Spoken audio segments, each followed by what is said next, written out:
देश की बेटियां कितनी सुरक्षित है, इसकी हकीकत और आंकड़े दोनों ही अलग है। नमस्कार, मैं भावना राठौड़ और आप देख रहे हैं खबरों का खुलासा। कोलकाता हो, बदलापुर हो, नायगांव हो या नाला सुपारा हो, हर इलाके से ऐसी हैवानियत की खबरें सामने आ रही है और इस पर कोई रोक भी नहीं लगाया जा रहा है। अपने आप को जनता का मुख्यमंत्री कहने वाले मुख्यमंत्री एकनाथ शिंदे भी आज जनता के बीच खड़े नजर नहीं आ रहे हैं। बदलापुर में जो हैवानियत हुई थी उस पर पुलिस प्रशासन द्वारा जनता पर ही डंडे बरसाए गए थे, जबकि यहाँ पर गलती पुलिस प्रशासन की थी। पुलिस प्रशासन द्वारा इस विषय को संज्ञान में नहीं लिया गया था, जिसके विरोध में आक्रोशित होकर जनता सामने आई थी, परंतु पुलिस प्रशासन द्वारा अपने डंडे जनता पर ही बरसाए गए। तब भी मुख्यमंत्री एकनाथ शिंदे जनता के लिए आवाज उठाते नजर नहीं आए।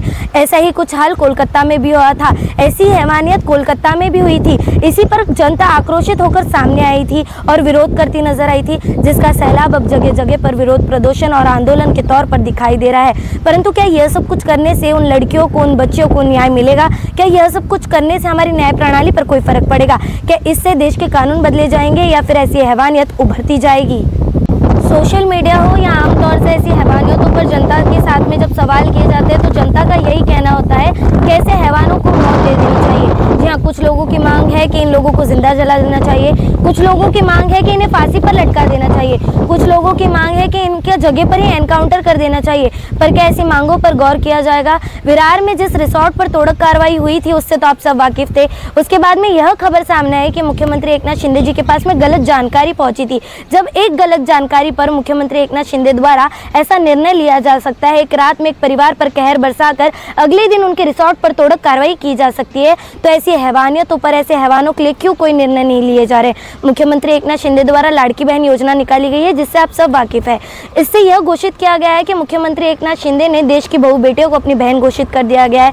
तो आज जब महाराष्ट्र में इस तरीके का कृत्य घट रहा है तो मुख्यमंत्री एकनाथ शिंदे जी कहाँ हैं? क्यों अपनी बहनों के लिए आवाज उठाते नजर नहीं आ रहे हैं? जब एक रात में निर्णय लेकर, फैसले लेकर चीजें की जा सकती है, चीजें बदली जा सकती है, तो क्यों यहाँ पर चीजें बदली नहीं जा रही? क्यों यहाँ पर कोई भी कानून बनाया नहीं जा रहा?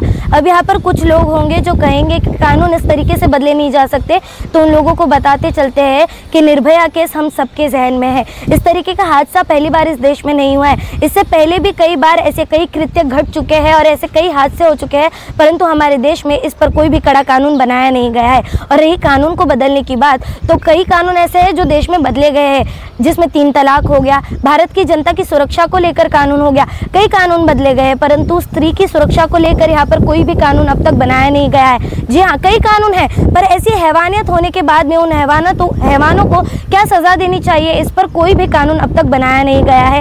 एक रील है जो कि सोशल मीडिया पर काफी वायरल हो रही है, जिसमें कोलकाता की रेड लाइट महिलाओं द्वारा यह कहा जा रहा है कि अगर ऐसी हैवानियत की सोच उनके जहन में उभर रही है तो उनकी गलियों में आया जाए, उनकी गलियों का इस्तेमाल किया जाए। परंतु यह बात सुन के भी लगता नहीं है कि किसी को शर्म आएगी।